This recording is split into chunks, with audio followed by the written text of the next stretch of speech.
मेरे प्यारे सुकूनों, आप सभी का स्वागत करता हूं आप सभी का यूट्यूब चैनल साहिल संघर्ष स्टडी में। आज का क्लास आपका फिजिक्स का पहला चैप्टर जिसका प्रकाश का प्रवर्तन का हमारा क्लास चल रहा था, आज का क्लास हमारा सेकेंड है। फर्स्ट क्लास में आपको कहाँ तक मैं कवर कर चुका था, तो आपको मैं कवर कर चुका था कि प्रकाश के जितने भी स्रोत होते हैं एक पहले से दूसरे में ट्रांसफ़र करते हैं, जनरेट करते हैं। इस टॉपिक तरह आपको कवर कर दिए हैं, ठीक है। तो आपको बिल्कुल डेली रिवीजन करना है। और आज फिजिक्स का पहला चैप्टर का क्लास सेकेंड है, आपको रिवीजन करना है। आपको हमेशा अपना लक्ष्य, आपको कितना, आपका टारगेट कितना है, 450 प्लस लाना, ठीक है। अब फिजिक्स में आपको कितना नंबर का पूछा जाता है, टोटल मार्क्स सब फिजिक्स कंप्लीट कर लेते हैं 6 चैप्टर, तो आपको 41 नंबर मार्क्स ला सकते हैं आप। आपको साइंस में कितना लक्ष्य है, 100/100, ठीक है। साइंस में तीनों जो आपका सब्जेक्ट है, सेशन है, उसका तीनों को मैं पूरा चैप्टर पढ़ाऊंगा, कंप्लीट करूंगा। आपको ऑब्जेक्टिव सब्जेक्टिव ही साथ में कराऊंगा कि आपका स्कोर कम से कम 100/100 आप लक्ष्य रखते हैं तो आपको 95 प्लस स्कोर हो सके आपका साइंस में, ठीक है।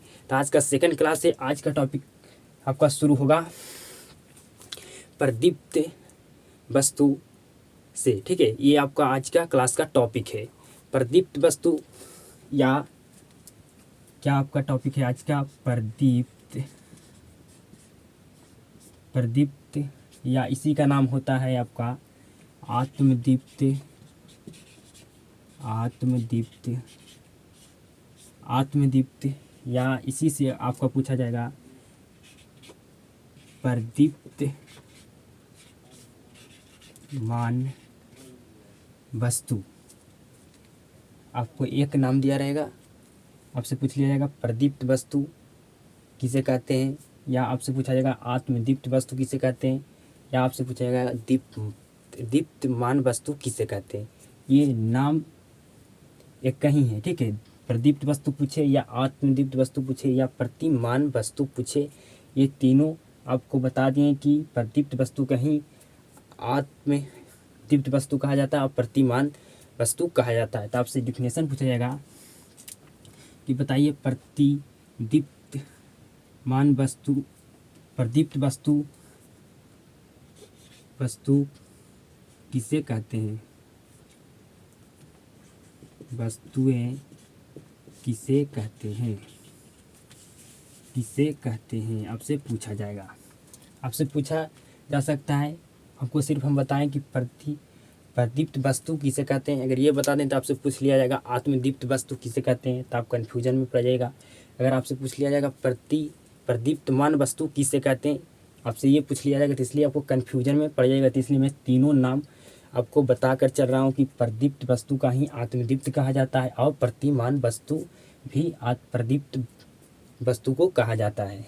तो प्रदीप्त वस्तु या आत्मदीप्त वस्तु का किसे कहते हैं, तो इसका आंसर होगा, ये आपका टॉपिक है आज का क्लास का, इसका उत्तर क्या होगा, तो इसका उत्तर है जो प्रकाश उत्सर्जित करे, कॉमा, उसे प्रदीप्त वस्तु या आत्मदीप्त वस्तु कहते हैं, या उसे क्या कहते हैं, आत्मदीप्त वस्तु कहते हैं, या उसे प्रदीप्तमान वस्तु कहते हैं, कॉमा, उसे क्या कहते हैं, उसे प्रदीप्त वस्तुएं कहते हैं। जैसे में आपका क्या होगा, एग्जाम्पल सब समझिए। तो एग्जाम्पल से आपका क्या होगा, सूर्य, तारे, बल्ब, मोमबत्ती, ये आपका एग्जाम्पल है। जो प्रकाश उत्सर्जित करता है उसी को प्रदीप्त वस्तु कहते हैं, आत्मदीप्त वस्तु कहते हैं और प्रदीप्तमान वस्तु कहते हैं। नाम एक है लेकिन आपको घुमा घुमा कर पूछेगा। 3 नाम है, एक प्रदीप्त वस्तु के ही आत्मदीप्त वस्तु कहते हैं और प्रदीप्तमान वस्तु कहते हैं। तो आपको भली भांति समझ में आ गया होगा कि प्रदीप्त वस्तु किसे कहते हैं। तो प्रदीप्त वस्तु किसे कहते हैं? जो प्रकाश उत्सर्जित करे। तो बल्ब एक क्या है? ये किसका एग्जाम्पल है? तो प्रदीप्त वस्तु का एग्जाम्पल है। ठीक है, इसका उल्टा जस्ट आपको अगला टॉपिक क्या है? जो प्रकाश उत्सर्जित ना करे उसे हम क्या कह सकते हैं? नेक्स्ट आपका टॉपिक है जिसका नाम है जो प्रकाश उत्सर्जित नहीं करता, उस जो प्रकाश उत्सर्जित ना करे, नेक्स्ट टॉपिक है आपका, उसको क्या कहते हैं? उसे अप्रदीप्त वस्तु कहते हैं। तो ये आपका नेक्स्ट टॉपिक है। नेक्स्ट टॉपिक क्या है? इसका जस्ट उल्टा है। अप्रदीप्त वस्तु या इसी का नाम है अदीप्त वस्तु। अदीप्त वस्तुएं किसे कहते हैं? ये आपका सेकेंड टॉपिक है। ये आपका फर्स्ट टॉपिक है, ये आपका सेकेंड टॉपिक है। अप्रदीप्त या अदीप्त वस्तु किसे कहते हैं? तो इसका जस्ट उल्टा है। जो प्रकाश उत्सर्जित ना करे, जो प्रकाश उत्सर्जित ना करे उसे कौमा अप्रदीप्त वस्तु कहते हैं या अदीप्त वस्तु कहते हैं। जैसे एग्जाम्पल से क्या हो सकता है? पुस्तक, कुर्सी, पत्थर, ये सारा प्रकाश उत्सर्जित नहीं करता है। तो आपको प्रदीप्त वस्तु क्या होता है और अप्रदीप्त वस्तु क्या होता है आपको समझ में आ गया होगा। बेहतरीन ढंग से मैं 100% समझाने का आपका कोशिश किया हूँ। आपसे ऑब्जेक्टिव भी पूछ लिया जाएगा या आपसे सब्जेक्टिव भी पूछ सकता है। तो नेक्स्ट टॉपिक और हम बढ़ते हैं।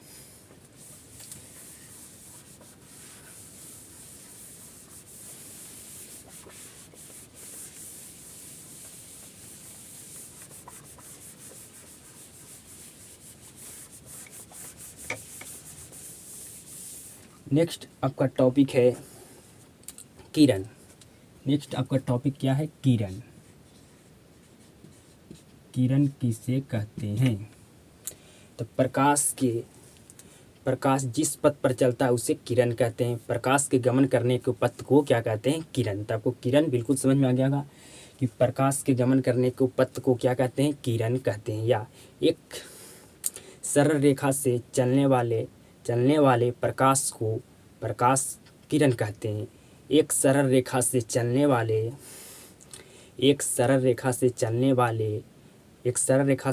वाले प्रकाश को प्रकाश का किरण कहते हैं या प्रकाश को गमन करने के पथ को किरण कहते हैं। तो आपको किरण बिल्कुल समझ में आ गया होगा। ठीक है, तो किरण आपका इस तरह से चलता है। ठीक है, इस तरह से आपका किरण चलता है।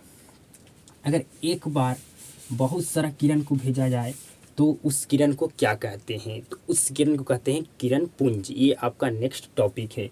नेक्स्ट टॉपिक आपका क्या है? किरण पुंज किसे कहते हैं या प्रकाश पुंज किसे कहते हैं? प्रकाश पुंज या किरण पुंज किसे कहते हैं? ये आपका टॉपिक है। तो किसे कहते हैं आपको इसको समझना होगा। तो एक साथ बहुत सारा किरणों को जब भेजा जाता है तब इसको क्या कहते हैं? किरण पुंज कहते हैं। इसका डिफिनेशन क्या होगा? प्रकाश के किरणों को समूह को क्या कहते हैं? किरण पुंज कहते हैं। तब एक साथ बहुत सारा किरण को भेजा जाए उसे क्या कहते हैं? किरण पुंज कहते हैं। किरणों को समूह को किरण पुंज कहते हैं।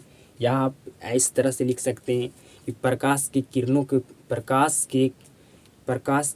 के समूह को किरण पुंज कहते हैं या किरणों के समूह को किरण पुंज कहते हैं। तो इसका उत्तर क्या होगा? क्या होगा इसका उत्तर? प्रकाश के किरणों के समूह को किरण पुंज कहते हैं।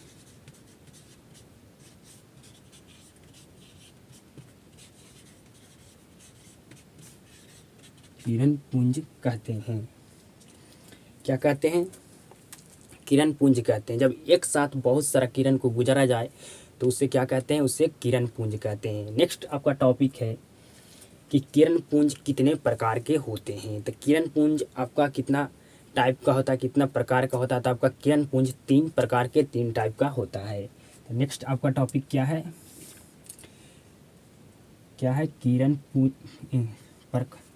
किरण पुंज कितने प्रकार के होते हैं या प्रकाश पुंज कितने प्रकार के होते हैं। तो किरण पुंज क्या चीज, किरण पुंज मुख्यतः 3 प्रकार के होते हैं। किरण पुंज मुख्यतः 3 प्रकार के होते हैं। कितने प्रकार के होते हैं, कितने टाइप के होते हैं, तो 3 टाइप का होता है। पहला टाइप आपका है समांतर किरण पुंज। समांतर किरण पुंज। दूसरा आपका टाइप है अपसारी किरण पुंज। अपसारी किरण पुंज। तीसरा आपका टाइप है अभिसारी किरण पुंज। अभिसारी किरण, तीसरा टाइप क्या है, अभिसारी किरण पुंज। जब इस टाइप से किरणों को गुजारा जाए एक दूसरे को समांतर, तो इस टाइप को किरण पुंज को क्या कहते हैं, तो इस टाइप को किरण पुंज को कहते हैं समांतर किरण पुंज। जब एक किरण को दूसरे किरण के जब समांतर पैरेलल गुजारा जाएगा तो इसी को कहते हैं समांतर किरण पुंज। जब एक बिंदु से बहुत सारी किरणें फैलती है विभिन्न दिशाओं में तो इसे क्या कहते हैं, तो इसे कहते हैं अपसारी किरण पुंज। और जब एक बिंदु पर बहुत सारे आकर किरण पुंज मिलती है तो इसे क्या कहते हैं, तो इसे कहते हैं अभिसारी किरण पुंज। तो आपसे ऑब्जेक्टिव पूछा जाएगा कि एक बिंदु से विभिन्न दिशाओं में किरण फैलती है तो उसे क्या कहते हैं, तो उसे कौन सा किरण पुंज कहते हैं, तो उससे अपसारी किरण पुंज कहते हैं। जब बहुत सारी किरणें एक बिंदु पर आकर मिलती है तो उसे क्या कहते हैं, अभिसारी किरण पुंज कहते हैं। और जब एक किरण दूसरे के जब समांतर चलता है, जब इस टाइप से किरण गुजरा जाए तो इसे क्या कहते हैं, तो इसके समांतर किरण पुंज कहते हैं।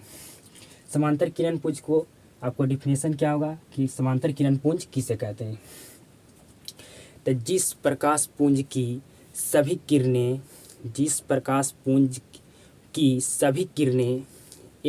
सभी किरणें समांतर होती है उसे क्या कहते हैं, समांतर किरण पुंज कहते हैं।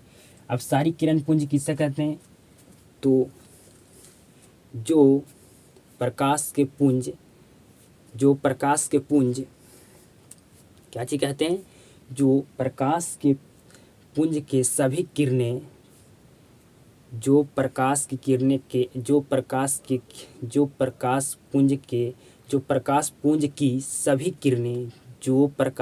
की सभी किरणें विभिन्न दिशाओं में फैल जाती है उससे क्या कहते हैं, अब सारी किरण पुंज कहते हैं। तो आपसे डिफिनेशन नहीं पूछा जाएगा, आपसे ऑब्जेक्टिव क्वेश्चन पूछा जाएगा, लेकिन नॉलेज के लिए आपको जानना जरूरी है। अब सारी किरण पुंज किसे कहते हैं, जब किरण पुंज की सभी किरणें क्या होती है, आप में मिलती है, सभी किरणें मिलती है तो उसे क्या कहते हैं, सभी किरणें आकर मिलती है या सभी किरणें मिलती है उसे क्या कहते हैं, अभिसारी किरण पुंज कहते हैं। तो ये आपका टॉपिक आज का क्लास में यहाँ तक मैं एंड करता हूँ, यहीं तक मैं रखता हूँ कि अभिसारी किरण पुंज किसे कहते हैं। बहुत सारे किरणें पुंज एक साथ एक बिंदु पर आकर मिलती है उससे क्या कहते हैं, अभिसारी किरण पुंज कहते हैं। या आप इस तरह से याद रख सकते हैं, जब प्रकाश पुंज की सभी किरणें मिलती है उसे अभिसारी किरण पुंज कहते हैं। जब प्रकाश पुंज की सभी किरणें विभिन्न दिशाओं में फैल जाती है उससे अपसारी किरण पुंज कहते हैं। जब प्रकाश पुंज की सभी किरणें समांतर होती है तो उसे क्या कहते हैं, समांतर किरण पुंज कहते हैं। तो आपको बिल्कुल समझ में आया होगा। आज का क्लास में जितना मैं टॉपिक को चर्चा किया हूँ, पढ़ाया हूँ, उसको बिल्कुल 100% आपको समझ में आया होगा, ये मेरा विश्वास है, उम्मीद है। तो नेक्स्ट क्लास में नेक्स्ट टॉपिक को पढ़ने वाले हैं प्रदर्शी पदार्थ। आप प्रदर्शी पदार्थ आगे क्लास में पढ़ने वाले हैं। तो आपको क्लास पसंद आता है तो ज़्यादा से ज़्यादा लोगों तक आप शेयर कीजिएगा इस क्लास को। और क्लास को देखने के लिए धन्यवाद। मिलते हैं नेक्स्ट क्लास में ज़बरदस्त तरीके से।